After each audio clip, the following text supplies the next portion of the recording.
You can't fabricate record-breaking trading card sales, primetime ratings, or MVP chants in visiting arenas.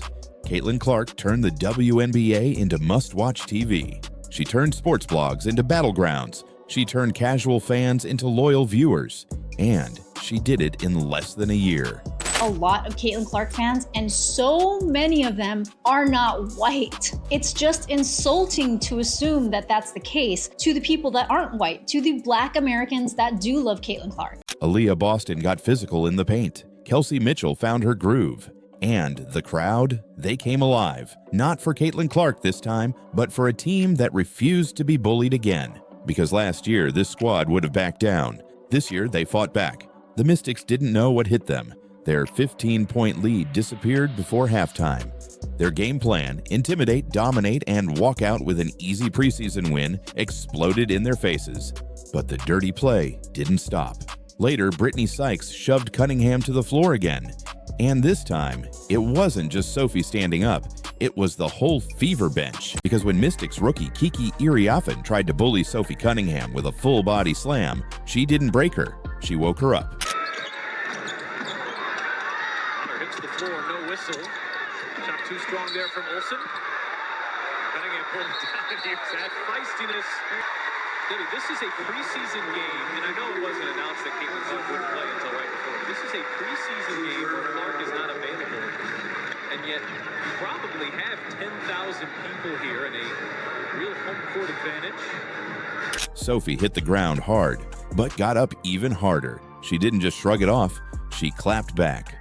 But no doubt about it, the Indiana Fever have another star. That one moment exposed everything.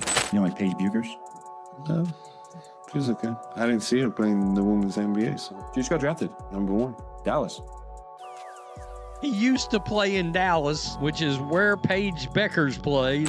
Luka, one of the most respected basketball minds in the NBA, couldn't even pretend Paige was in the same conversation as Caitlin Clark. And he didn't need stats or long-winded takes. His body language said it all. Caitlin Clark has arrived, Paige Buchers hasn't even started, so why is the media still trying to force this rivalry? Let's be clear, Caitlin Clark isn't just good, she's a phenomenon. She led the NCAA in assists twice. Bonner got vocal, Mitchell started chirping. And when Sophie Cunningham joined the squad in that offseason trade, it was game over for the soft label. Therefore, when Clark sat out against the Mystics, the team didn't panic. They knew exactly what to do, because Caitlin's impact goes deeper than box scores and highlight reels. She's not just scoring 20 points a night, she's reshaping the identity of the franchise. When Kiki Iriafen body slammed Sophie Cunningham, that wasn't just a foul, it was a challenge. And the Fever answered, not with tears or complaints, but with defense, free throws, and fire.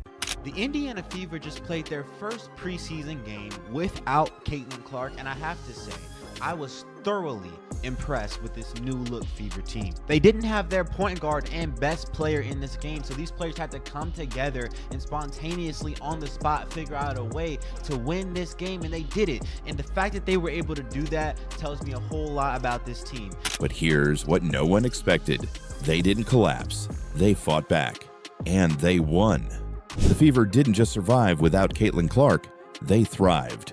Cunningham dropped 21 points after getting slammed to the floor. They shot 96% from the free throw line. They clawed back from double digits. They forced overtime.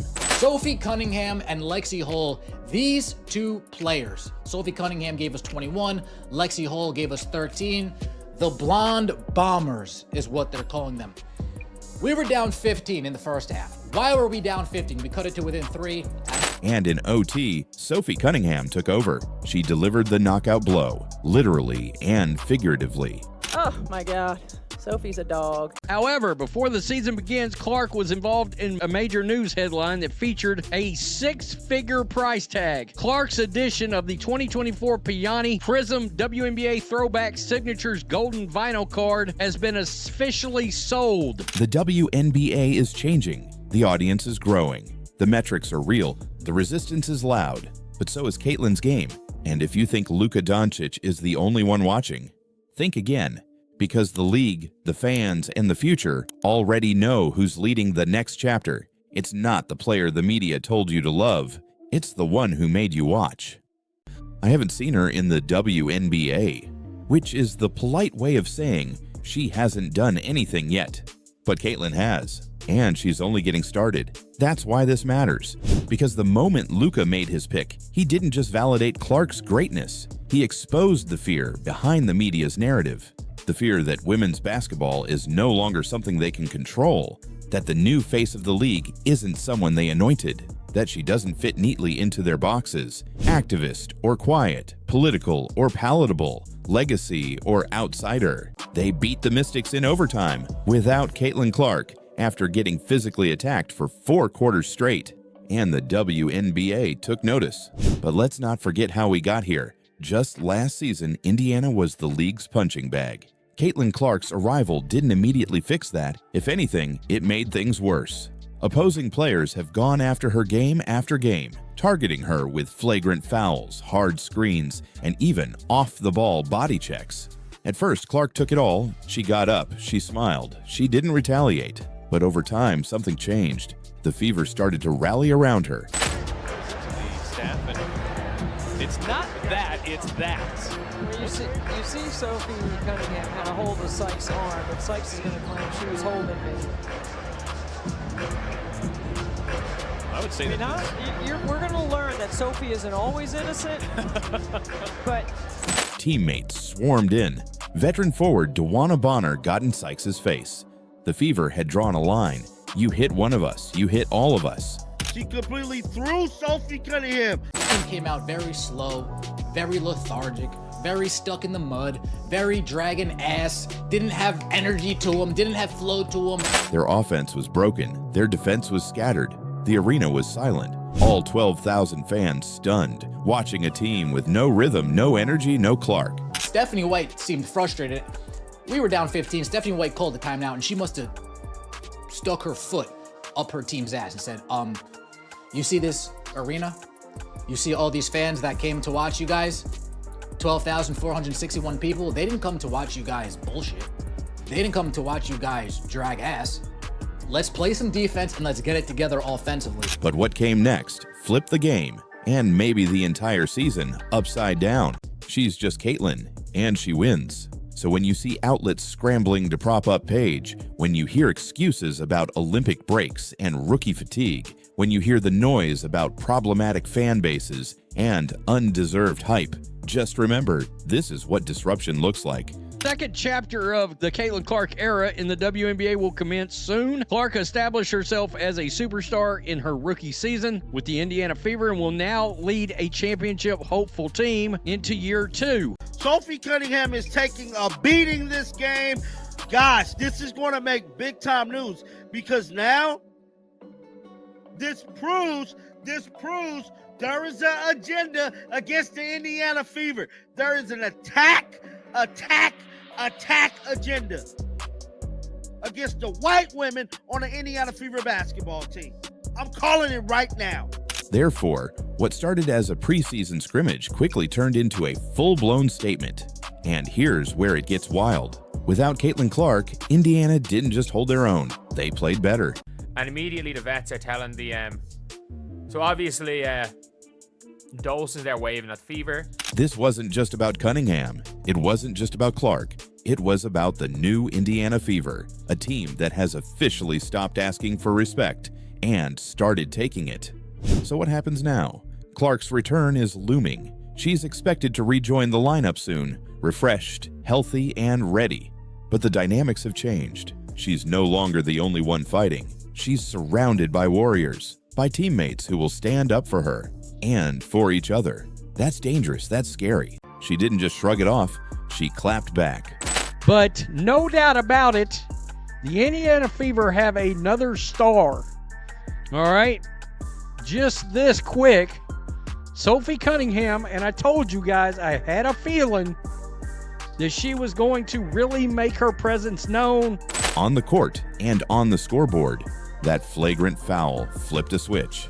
Suddenly, Sophie went from quiet contributor to full-blown enforcer. She started torching the Mystics from every angle, Lexie Hull turned into a defensive machine. I was also really impressed with Lexie Hull. She had 4 steals in this game. She had 5 rebounds, 4 assists. She had 13 points. Look, if you're going to have Lexie Hull and Sophie Cunningham as the enforcer type energizing players, the Indiana Fever are about to be unstoppable. And the whole team sent a message loud and clear.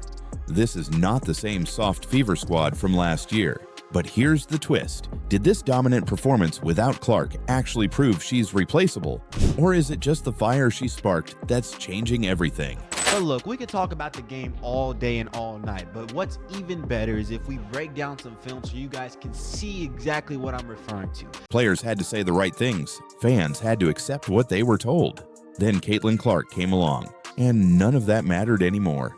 She broke viewership records. She sold out arenas in cities she didn't even live in. She moved more merchandise than entire franchises. And most importantly, she did it without asking for permission.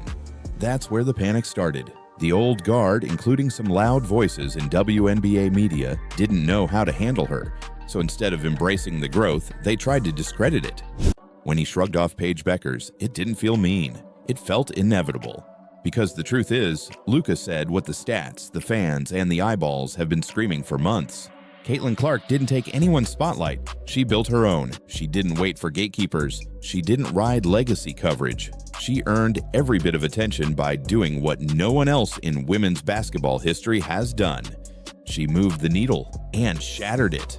Not only do I not think Paige is going to move the needle, I don't think she's going to flutter it. I don't think it's going to vibrate slightly. You can't fake that. You can't Photoshop arenas filled with fans in other cities. But here's what no one expected. They didn't collapse. They fought back. And they won. The Fever didn't just survive without Caitlin Clark. They thrived. Cunningham dropped 21 points after getting slammed to the floor. Man, what about Sophie Cunningham? I mean, she was getting to the free throw line. She was hitting timely shots. She was getting rebounds. She was playing defense, getting on the ground. She was playing with effort and energy, getting into the other team's face. I mean, she was doing a whole lot, and she is the biggest reason why the Indiana Fever won this game. She was easily the best player on the court. So we have to watch this rookie class around the league about load management. It's not just our rookies. We're all going to be tuned in to load management, especially these rookies that played long into their collegiate season. I didn't really see any of the benefit that Caitlin Clark got coming into the season. Because the truth is, Caitlin Clark's rise has broken the old rules. Before Caitlin, the WNBA was a tight-knit circle, small audiences, predictable coverage, media gatekeepers who decided who got the spotlight and who didn't. Sophie Cunningham just got body slammed, and the entire WNBA felt the aftershock. With Caitlin Clark out, the Indiana Fever faced brutal fouls, cheap shots, and one of the dirtiest games we've seen this season. The Indiana Fever just played their first preseason game without Caitlin Clark, and I have to say, I was thoroughly impressed with this new look Fever team. Meanwhile, the media wants us to believe Paige Beckers led the nation in assists. But the receipts tell a different story. She wasn't even top 10. In fact, in her most recent full season, she ranked 63rd. That's not elite. That's not even close. A reputable basketball publication, Bleacher Report, stating that Paige Beckers led the nation in assists twice in her college career. She has been top 15 once. She was 63rd last year when she led the nation assists. Georgia Amore, who had more assists than Paige, did not lead the nation assists as well. It is literally the media just lying. They are literally just lying. Even Georgia Amore, who had more assists, was never credited as leading the nation. Why? Because the media needs Paige to be Caitlin's equal, but the numbers don't support that. Sophie Cunningham dropped 21 points. And I don't know if they're going to end up winning or not, but Sophie Cunningham has been an absolute beast in this game. 34 minutes, 6 of 11 from the field, 54%, 21 points. And she has thrown in, let me just see here, it looks like 8 rebounds. And how many assists does she have? She's got 2 assists. She's been an absolute beast in this game. No doubt about it. She grabbed 8 rebounds. Lexie Hull chipped in 13 and 4 steals. The Fever hit 27 of 28 free throws. That's 96%. Dawn Staley flew 2 members of the committee to South Carolina's opening game in Paris, okay? So they're calling old guard WNBA fans the committee. These are the same people that is pushing race narratives. These are the same people that is bashing Caitlin Clark. These are the people she's talking about. But the truth is obvious. The media is scared because Caitlin Clark didn't come through the system. She didn't wait for permission. She became the biggest star in women's basketball on her terms. That flagrant foul flipped a switch. Suddenly, Sophie went from quiet contributor to full-blown enforcer. She started torching the Mystics from every angle, jumpers, drives, threes, and she wasn't alone. Lexie Hull turned into a defensive nightmare, racking up 4 steals and locking down Washington's backcourt. I was like, what in the world? I thought it was a prank. Without Clark, many assumed the Fever were doomed. After all, this team won just 13 games last year. Clark was supposed to be their savior. So when the news broke that she wouldn't be suiting up, fans groaned, critics smiled, and the Washington Mystics saw an opening. And they didn't wait long to take advantage. From the very first play, the Mystics went full throttle. Hard fouls, trash talk, cheap shots. It was clear they thought the Fever would fold, especially without their star. And for a while, it looked like they were right. Indiana stumbled out of the gate, scoring just 13 points in the first quarter. They trailed by 15. She's not a rookie. She's a prospect, a name, a brand. And the media is banking on her because they're terrified that the WNBA's identity is changing without their control. Even respected insiders like Kurt Miller started throwing out strange excuses, saying Paige wouldn't get the same break Caitlin did during her rookie year. They blamed Olympic scheduling, load management, media pressure, anything to soften expectations before Paige even suits up. But Caitlin didn't get a break. She finished the most watched college game in history, then flew straight to the WNBA draft. She had no rest, no soft landing. She was thrown into the fire and still led the league in assists. Paige is entering a league that Caitlin rebuilt, and somehow the media is already making excuses. It doesn't stop there. Some outlets even tried to frame Caitlin's fan base as toxic and problematic, claiming only one group is responsible for hate and harassment. We know Natalie Asquar, a serial hater when it comes to the Caitlin Clark fan base. She's pretty much a driving force behind a lot of the drama that take place in the media. You have other people like Sabria Whitaker. You have so many people out there, and people like this, the committee, which is, a group of really, really strong women's basketball fans on Twitter, they have influence. She just is, she's a competitor. She's versatile, so she allows us to do different things. Like, she plays with such a toughness.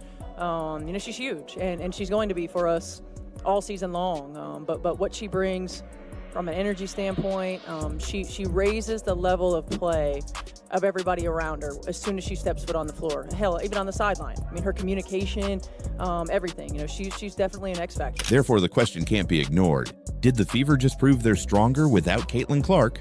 Or are they only this tough because she's already changed the culture? When the final buzzer sounded, the Indiana Fever didn't just win. They sent a warning.